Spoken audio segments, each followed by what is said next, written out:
Pengertian sikap. Menurut Gellhorn dan Ecosella tahun 1995, sikap adalah sekelompok keyakinan dan perasaan yang melekat tentang objek tertentu dan kecenderungan untuk bertindak terhadap objek tersebut dengan cara tertentu. Menurut Sarwono 2002, sikap adalah kesiapan pada seseorang untuk bertindak secara tertentu terhadap hal-hal tertentu. Search dan kawan-kawan tahun 1999 berpendapat bahwa sikap merupakan orientasi yang bersifat menetap dengan komponen-komponen kognitif, afektif, dan perilaku. Komponen kognitif terdiri dari seluruh kognisi yang dimiliki seseorang mengenai objek sikap tertentu berupa fakta, pengetahuan, dan keyakinan tentang objek. Sedangkan komponen afektif, menurut Stephen dan Stephen tahun 1985, adalah komponen yang berkaitan dengan perasaan dan emosi seseorang terhadap objek sikap. Dan komponen perilaku merupakan kecenderungan seseorang untuk berperilaku sesuai dengan sikap yang ada pada dirinya. Berdasarkan beberapa definisi yang telah dikemukakan oleh para ahli, maka dapat disimpulkan bahwa sikap merupakan pandangan, perasaan, dan kecenderungan seseorang bertindak terhadap objek sikap.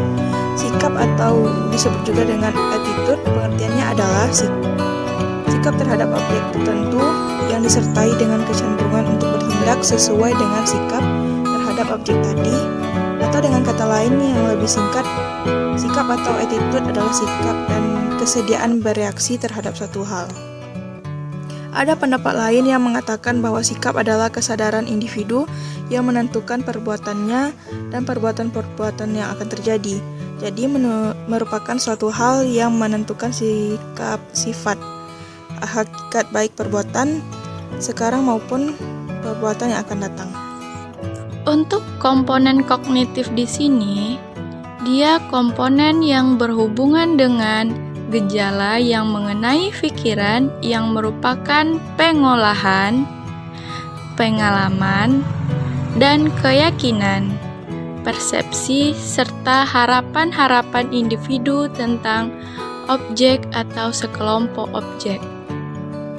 Nah, untuk komponen afektif, komponen ini merupakan suatu proses yang menyangkut aspek emosional ataupun perasaan-perasaan tertentu seperti ketahuan, kedengkian, simpati, antipasti, dan sebagainya yang ditunjukkan pada objek-objek tertentu. Untuk komponen terakhir yaitu komponen konatif. Nah, di sini komponen yang berwujud suatu proses tendensi atau kecenderungan untuk berbuat sesuatu pada objek. Nah, untuk tiga komponen tersebut dia terdapat di dalam buku Psikologi Sosial karangan Ahmadi. Terbentuk adanya interaksi sosial. Pembentukan sikap. Hal pembentukan sikap dan merubah sikap. Ada dua faktor untuk membentuk atau merubah sikap, yaitu yang pertama, faktor internal, yaitu faktor yang terdapat dalam pribadi diri manusia itu sendiri. Faktor ini berupa selektiviti atau daya pilih seseorang untuk menerima dan mengolah pengaruh-pengaruh yang datang dari luar. Pilihan tersebut, pengaruh dari luar, itu biasanya disesuaikan dengan motif dan sikap dalam diri manusia, terutama yang menjadi minat perhatiannya. Misalnya, orang yang sangat haus akan lebih memperhatikan perangsang dan menghilangkan hausnya itu dari perangsang-perangsang lain. Yang kedua, faktor eksternal, yaitu faktor yang di luar pribadi manusia. Faktor ini berupa interaksi sosial di luar kelompok, misalnya interaksi antara manusia dengan hasil kebudayaannya yang sampai kepadanya melalui alat-alat komunikasi seperti surat kabar, radio, televisi, majalah, dan lain-lain. Teori-teori pembentukan sikap. Nah, teori yang pertama yaitu teori belajar. Asumsi dasar teori ini adalah sikap ditentukan oleh apa yang dipelajari sebelumnya. Sikap itu dapat dipelajari sehingga seseorang memperoleh informasi fakta maupun nilai-nilai tertentu. Dalam teori ini terdapat 3 mekanisme, yaitu asosiasi, yaitu pembentukan sikap dipengaruhi oleh sesuatu yang lain, baik yang menyenangkan atau tidak.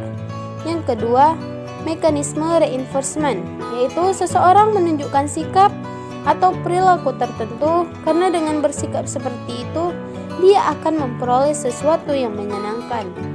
Yang ketiga, mekanisme imitasi, yaitu seseorang menunjukkan sikap dan perilaku tertentu karena meniru orang lain yang menjadi model. Yang kedua, teori insentif. Sikap dianggap sebagai suatu proses menimbang keuntungan dan kerugian atau baik buruknya berbagai kemungkinan posisi yang akan ditimbulkan yang diperoleh dari berbagai kemungkinan kondisi, dan selanjutnya individu itu akan mengambil alternatif yang dipandang paling baik. Seseorang akan mengambil sikap tertentu dengan pertimbangan memaksimalkan keuntungan dan meminimalkan kerugian, sehingga dapat dikatakan bahwa kekuatan relatif dari insentif menentukan bagi sikap. Nah, salah satu versi dari teori insentif adalah teori respon kognitif. Menurut teori ini, seseorang memberi respon terhadap suatu komunikasi dengan beberapa pemikiran positif atau negatif. Pikiran-pikiran ini sebaliknya menentukan apakah orang akan mengubah sikapnya sebagai akibat komunikasi ataukah tidak. Nah, versi lain dari teori insentif adalah teori nilai ekspektasi. Asumsi teori ini bahwa orang berusaha memaksimalkan nilai berbagai hasil atau akibat yang diharapkan dalam mengambil sikap. Oleh karena itu, berdasarkan asumsi teori ini, orang mengambil posisi yang akan membawanya pada kemungkinan hasil yang terbaik dan menghindari posisi yang mengakibatkan hasil yang buruk atau pada hal yang tidak mungkin mengarahkan pada hasil yang baik. Yang ketiga, teori konsistensi kognitif. Pendekatan ini menjelaskan tentang keberadaan manusia yang dianggap sebagai individu yang telah memahami makna serta hubungan dalam struktur kognitifnya. Seseorang apabila menentukan suatu nilai yang tidak konsisten satu dengan yang lainnya, maka ia akan mengubahnya sehingga menjadikan keyakinannya atas nilai tersebut menjadi lebih konsisten. Adapun bila kognisi telah dikonsisten, sedangkan dia dihadapkan pada kognisi baru yang menimbulkan ketidakkonsistenan, maka ia akan berusaha untuk meminimalkan ketidakkonsistenan tersebut. Terdapat beberapa pandangan atau teori konsisten sikap, yaitu teori keseimbangan dari Herder. Asumsi dasar teori ini menekankan pada adanya hubungan keseimbangan atau ketidakseimbangan antara unsur-unsur individu yang dilambangkan dengan I, orang-orang lain yang dilambangkan dengan O, dan objek sikap yang dilambangkan dengan OB. Keadaan keseimbang terjadi jika hubungan antara I, O, dan OB berjalan harmonis. Sedangkan jika hubungan ketiganya tidak harmonis, akan menyebabkan timbulnya keadaan tidak seimbang. Teori ini menegaskan bahwa persepsi orang terhadap bentuk hubungan antara unsur I, O, dan OB memegang peranan penting dalam menentukan keseimbangan yang terjadi. Nah, dengan demikian, menurut teori ini, perubahan sikap dapat dilakukan dengan menciptakan kesamaan persepsi antara I dan OB terhadap OB. Persepsi antara I dan O terhadap OB sikap. Yang kedua, teori dua faktor dari Rosenberg. Teori ini berasumsi bahwa komponen afektif senantiasa berhubungan dengan komponen kognisi dan hubungan tersebut dalam keadaan konsisten. Orang berusaha membuat kognisinya konsisten dengan afeksinya. Dengan kata lain, keyakinan seseorang, pendirian seseorang, dan pengetahuan seseorang tentang suatu fakta sebagian ditentukan oleh pilihan afeksinya. Konsistennya, jika terjadi perubahan dalam komponen afeksi, akan menimbulkan perubahan pada komponen kognisi. Untuk itu, dalam mengubah sikap, maka komponen afeksi diubah lebih dahulu, kemudian akan mengubah komponen kognisi serta diakhiri dengan perubahan sikap.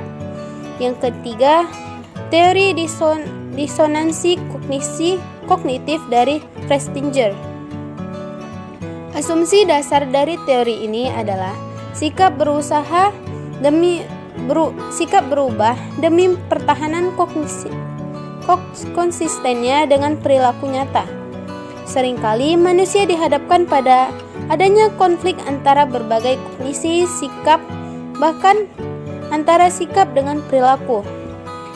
Keadaan ini disebut dengan disonansi. Usaha mengurangi disonansi dapat dilakukan dengan mengubah salah satu atau kedua unsur kognisi, bahkan dapat juga dilakukan dengan menambahkan kognisi baru.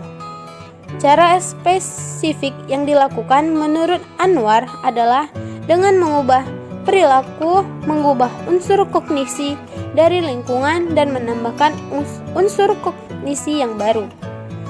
Yang keempat, teori stimulus, respon, dan penguatan.